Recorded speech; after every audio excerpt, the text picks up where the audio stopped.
गए थे ना, हमने जो है 2 कान के नीचे दी, ऐसा भी कुछ नहीं हुआ है। और साथ-साथ खान साहब ने भी कहा है कि नहीं जी ऐसा कुछ भी नहीं किया, उन्होंने तो मुझे कुछ कहा ही नहीं है और ना ही मुझे कुछ उन्होंने टच भी नहीं किया है मुझे तो।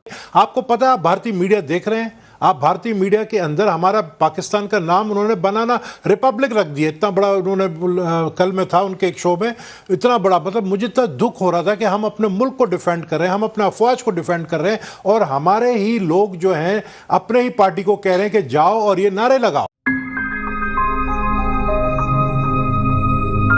और सुनने में आया है कि खान साहब ने जो है अपनी एक हल्की फुल्की सी, जैसे कहते हैं ना, लाइट सी हल्की फुल्की सी उन्होंने कोशिश की कि जी वो जनरल कमर बाजवा यानी कि हमारे आर्मी चीफ साहब को जो है बदल सके, किससे भला, अपने फेवरेट, जी हाँ, लेफ्टिनेंट जनरल फैज हामिद से उन्होंने कोशिश की कि बाजवा साहब को हटा के और लेफ्टिनेंट जनरल फैज हामिद को जो है आर्मी चीफ लगा दिया जाए। ये बात पता चल गई बाजवा साहब को, ये मुझे किसी ने बताया। अच्छा, ये बात पता लग गई बाजवा साहब को, तो बाजवा साहब ने बुलाया डीजी आईएसआई यानी कि नदीम अंजुम साहब को। लेफ्टिनेंट जनरल नदीम अंजुम साहब के साथ बाजवा साहब गए इमरान खान साहब से मिलने और वहां जाके उन्होंने कहा कि बेटा ये तुम क्या कर रहे हो। तो खान साहब ने जो है सुना है कि जो बातचीत चल रही थी उसके बीच में खान साहब ने उठने की कोशिश की, यानी कि उन्होंने वो जो भी डिस्कशन चल रही थी जिसमें बाजवा साहब पूछ रहे थे कि आप क्या कर रहे हैं और आप ये क्यों कर रहे हैं, तो उसका जवाब देने के बजाय, क्योंकि खान साहब ने जो है नोटिफिकेशन जारी कर दिया था और सिर्फ ये था कि जो बाकी लोगों के सिग्नेचर्स होते हैं वो सिग्नेचर्स होने रह गए थे। तो खान साहब ने उठकर जो है उन्होंने कहा कि मैं अभी ना खजूर खा कर आता हूँ, रोजे चल रहे हैं ना, खान साहब ने कहा मैं खजूर खा कर आता हूँ।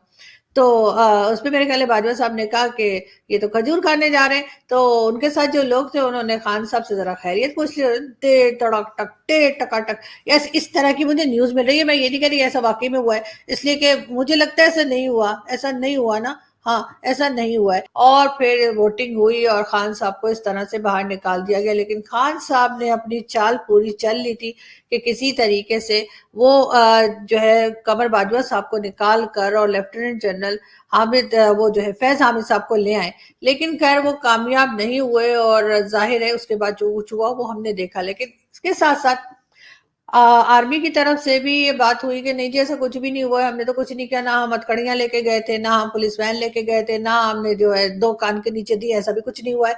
और साथ साथ खान साहब ने भी कहा है कि नहीं जी ऐसा कुछ भी नहीं किया, उन्होंने तो मुझे कुछ कहा ही नहीं है और ना ही मुझे कुछ उन्होंने टच भी नहीं किया है मुझे तो इस किस्म की बातें खैर चल रही हैं। अब असल में क्या बात है वो तो आप लोग खुद ही समझ सकते हैं, मैं क्या बताऊं। मुकम्मल कर लूं नदीम साहब, मुकम्मल कर लूं। छोटे छोटे निकाल के मैं टीवी पे नहीं डाल सकता, मेरे से इशू आएगा। मुकम्मल कर लूं। देखिए नदीम साहब, ना पार्टी किसी मेंबर ने, किसी साबिक एमएनए ने, चेयरमैन पाकिस्तान तहरीक इंसाफ ने, किसी ने भी ऑफिशियली या गैर अपने प्राइवेट सर्कल्स में हमने कभी भी अपने आईनी इदारे को मुतनाज़ा नहीं बनाया और ना ही सालमियत के मुहाफ़िज़ों को मुतनाज़ा बनाएंगे। जो भी ये कर रहा है उसकी मज़म्मत करते हैं। जो जलसों में लोग थे वो तो कहीं इंडिया से आए होंगे, प्रोग्राम से जलसों में लोग इंडिया से आए होंगे। देखिए नदीम साहब, पाकिस्तान की आवाम को आपके प्रोग्राम से हम कह रहे हैं, हम वाजे कर रहे हैं कि आप अपने आईनी इदारों को मुतनाज़ा ना बनाइए। हम मरियम नवाज शरीफ वाला बयानिया मुजामत और मुफाहमत का नहीं चलाएंगे। स्टेटमेंट्स हैं, मैं यहाँ रोकूंगा आपको, जो मेरे पास रिकॉर्डेड कैमरे के ऊपर स्टेटमेंट्स हैं, मैं स्क्रीन पे आपको नहीं दिखा सकता, सोशल मीडिया पे हैं, आप देख सकते हैं, लेकिन मैं नहीं चलाऊंगा क्योंकि वो थोड़ा सा ज्यादा नेक्स्ट लेवल चले जाएगा। मैं गबोल साहब आपसे भी नदीम साहब, आपने आर्मी चीफ के ऊपर एक और बात की थी, बड़ी इंपॉर्टेंट है वजाहत। गबोल साहब आपकी इजाजत से देखिए, ऑन रिकॉर्ड मैं कहना चाहती हूँ कि इस बात के अंदर कोई सदाकत नहीं है कि साबिक वजीर आजम पाकिस्तान की फौज के सिपा सालार को उनके ओहदे या मनसब से हटाना चाहते थे। इस बात के अंदर कोई सदाकत नहीं है। ये सारी खबरें झूठ के ऊपर मबनी है। हमने हमेशा आईनी इदारों का एहतराम किया, आईनी इदारों ने मावनत दी है हमें, हम उनके शुक्रगुजार हैं। जब हम अपने दौरे हुकूमत में थे, आईनी इदारों ने मावनत दी, अपने दायरे कार में रहे, हम अपने दायरे कार में रहे। एज ए जर्नलिस्ट मैंने इस खबर की तहकीक की, बीबीसी ने खबर शाया की थी, बीबीसी की खबर के बाद आईएसपीआर ने इसको स्ट्रांगली इसका रिबटल जारी कर दिया। उन्होंने कहा 31 मार्च के बाद आर्मी चीफ की प्राइम मिनिस्टर के साथ कोई मीटिंग नहीं हुई। खबर का एक तासुर ये था कि रात को 10 बजे के करीब एक हेलीकॉप्टर के अंदर आर्मी चीफ और डीजीआई वहाँ गए और उसके बाद कुछ ऐसी सूरत हाल पैदा हुई। मैं फैक्ट्स के ऊपर मबनी जो तहकीक है वो बता रहा हूँ, जिसमें पीटीआई के सरकर्दा लोग और इस्टेब्लिशमेंट के भी सीनियर तरीन लोगों से क्रॉस चेक करके मैं ये ख़बर आपको बता रहा हूँ।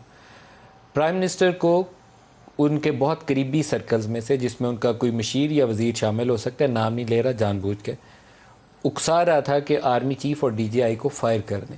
मैंने यहाँ लाइव ट्रांसमिशन में बैठ के बोला था कि नवाज़ शरीफ को जिसने उकसाया था उसने कहा था मियाँ साहब कड़ कड़ाके दो, उसके बाद मियाँ साहब के कड़ाके निकल गए थे। ये एक ऑर्गेनाइज पावरफुल इंस्टीट्यूशन है और एक वीक पॉलिटिकल गवर्नमेंट हमारा माजी है, 3-4 मार्शल लॉ लग चुके हैं, इस तरह की कन्फ्रंटेशन अफोर्ड नहीं कर सकती। लेकिन मैं जिस शख्स की बात कर रहा हूँ वो वज़ीर आज़म के मशीर या उनके वज़ीर की हैसियत रखता है, वो उनको इंसाइट कर रहा था कि फारग करो बाजवा नु तो फारग करो डीजीआई नु।